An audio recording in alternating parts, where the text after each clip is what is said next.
everyone. Just woke up. It's about 6:15 or something. Where's the date? We are going to Silver Island. Not a bad way to start the day. Well, you can see this.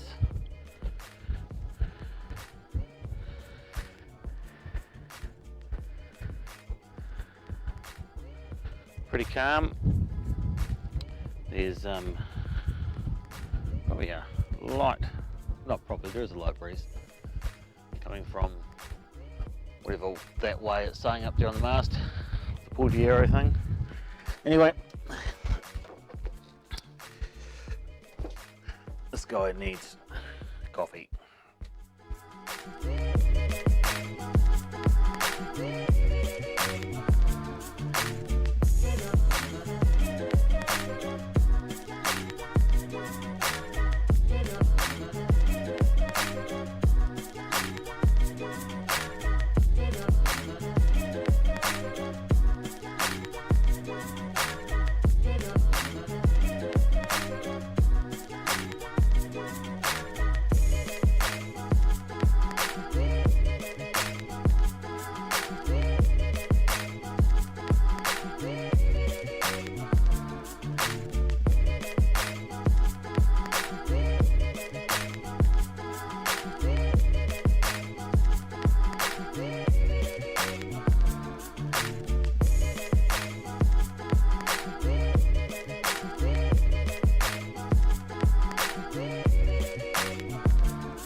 So, we wouldn't bug it off, and here we are.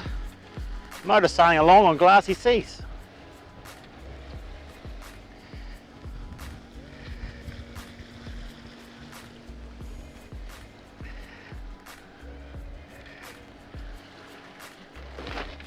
The main's still up because it helps it point into the wind, so I'm told, or so I read, or something or other. But yeah, I'm not the only one. My friend in the distance over to my left, he's dropped his Genoa at the front too, and he must have a motor going. But yeah, pretty freaking awesome.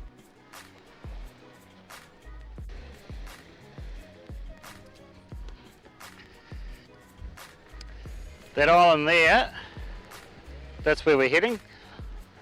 That's called Slipper Island. And there's a couple of little buggers to the left. There's some more over there. I think they're called the Aldermans. I should look that up actually. But there's been a lot of fishing boats going to and from there today.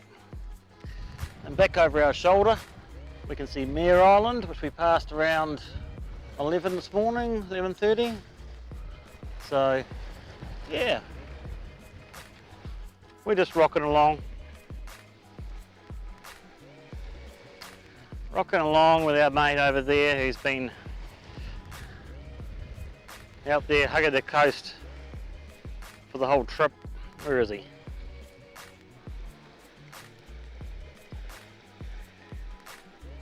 There he is. Right there. Over there is Whangarei. Way in the distance behind us is Mount Whangarei and Tauranga, where we've come from. Anyway,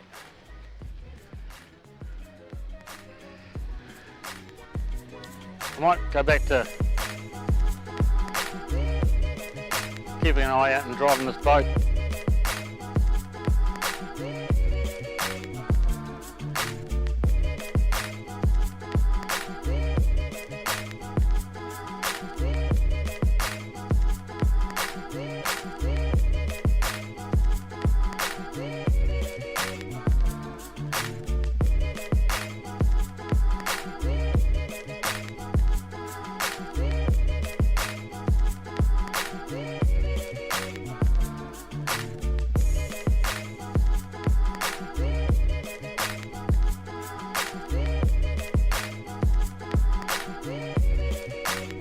And so I left this morning at about 7:30, quarter to 8, and oh, autofocus is off. That's better. I'm at Slipper Island. Here's the island here behind me, along with my friends the seagulls. And yeah, it was a good sail. Not bad for my first sail. Been on motorboats before, and thought that, you know, I could put a duvet sheet on, a cover on by myself, so it can't be that hard. It was a little bit harder than that, to be fair. I made a handful of mistakes. I mean, just basic things like when I went to pull the halyard up, which pulls the main sheet up the Travellers, I had it untied, the main sheet. So it got stuck immediately. I mean, silly, there's a couple of little things like that, but all the major things were fine. I'd hope to actually record me learning as I learnt, but it's just impossible. And check out these buggers. All hanging around. Anyway, yeah, it's impossible to record me learning while I'm learning. It's just, things happen and you just cannot stop what you're doing, and you just cannot focus on aiming a camera or taking it with you. And if you're at sea, you've got to have one hand on something the whole time. But anyway, I'll maybe work out some pitfalls, some learnings and some stupidity in another video. And yeah, so the sail was good. I I didn't really use anything other than the arrow on top of the mast for my wind direction, and I have to say I watched a YouTube video halfway. I might put a link in the description below which one that is. Thank you, Dutch Seaman. And I've read a bit, I've watched other videos and stuff like that, but I was confident of just motoring the whole way. So we've got enough diesel on board to motor the entire way with ease. And look at these cheeky buggers. Anyway, so yeah, I refilled the tank up again after probably motoring for about 4 hours, and I probably put about 8 litres, well actually not even that. Anyway, frugal, probably about 2 litres an hour, and I was cruising between 5.5 and 6 knots. I had the mainsail up while I was motoring when the sea went flat calm, and just past Mere Island, just about 2/3 of the way, it just went dead calm. We just had a light swell but no wind. I left the main sheet up, just in case the wind picked up again, but I pulled the Genoa in because it's just easy. And so that's all good. First attempt at the anchoring was a complete, you got to watch swearing on here, as our friends from Yacht Ruby Rose know, was a complete CUNT. Yeah, didn't go to plan. How I planned to do it in my head didn't work at all, because I never put the boat in reverse before, and when I did it, it's got a massive prop walk. It puts a lot of pressure on the rudder, the tiller, and there's a heap of walk. So it just turned in hard circles, right-hand circles, left-hand circles. I can't read it, but hard circles. I wasn't paying attention to the direction, it was just hard circles as I was anchoring. So it was quite lots of bouldery rocks at the other bay I came to, and yeah, it just wasn't working. It's a Rockner anchor, highly rated, and almost anything, but I'm not sure about a whole lot of little wee boulders. There was a problem that I may have got snagged as well, which I didn't want to happen on my first time. So I packed up, moved to another bay, and came around to another small bay, and that bay was quite weedy, and I just thought, nah. So I've moved around to this bay, and there was already a handful of boats in here, so I thought, hell, I can't go too far wrong. And anyway, so I cruised along. First of all, I need to put an anchor switch at the front, at the bow, because having it just here in the cockpit is a bit of a problem when you're trying to anchor by yourself, or a remote of some sort, or have someone else on board, ideally. But anyway, I sort of wung it. I found a sandy patch where I just had the boat drifting. I didn't want to use reverse, so I just sort of drifted in, and at 6 ton it drifts for quite a while before it stops. So, lucky seagulls are back again. Anyway, it drifts for quite a while before it stopped. And then I saw a sandy bit, I ran back and I just dumped the anchor in a ton of chain. I got no idea how much chain's down there, but there's meant to be 80 metres of chain there and 20 metres of rope rode. So there's at least 40 or 50 odd down, possibly more. And so that's plenty. Where the depth right now, it's almost high tide, and the depth's at 2.8 metres on 1.8. So I should be right.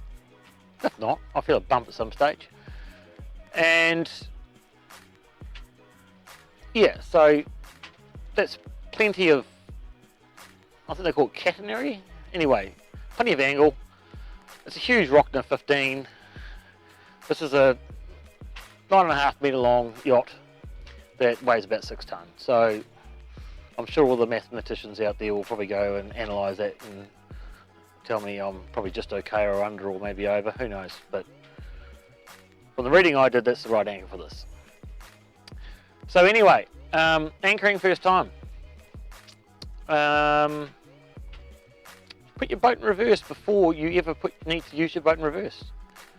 I let the boat set on the wind because we had 25 knots blowing in here soon after I got in here, 30 knots peaking, and all these moored boats, they stayed, but all my other mates that were in here, I don't know if you can see them, but that island over here, that's where they've all gone. And there's one of my little seagull mates there on the front. Anyway, so they all buggered off in their launches and stuff. I was the only keel yacht. There was a catamaran here too, and he was bouncing up and down. I was bouncing up and down a bit. But it's pretty good now. Not a lot of complaints. Got a full belly. Didn't really feel like eating a lot on the way. Had a couple of coffees.